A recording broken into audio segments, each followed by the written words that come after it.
Hello. So, again, let's proceed for the continuation of our previous lesson of oral reading. So, we are now for lesson 25-B. Again, this is the continuation of lesson 25-A, of course. So, please check the description box for the specific page of Gregg Shorthand Volume 1.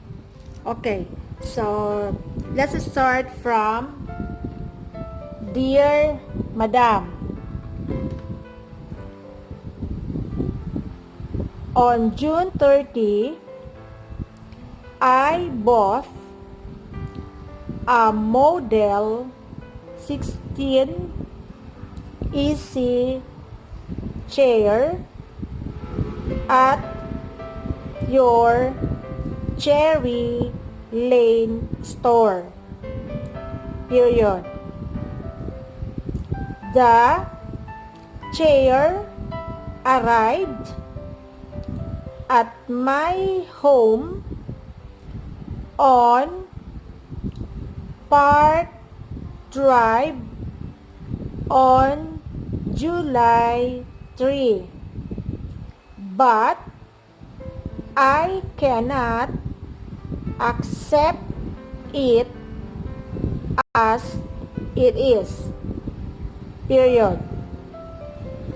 It has two large rips in the pillow as well as a deep scratch on the right rear leg. Paragraph. Please arrange to take the chair back to your factory. Period. Yours very truly. Okay? So, that's the end of my lesson 25-B.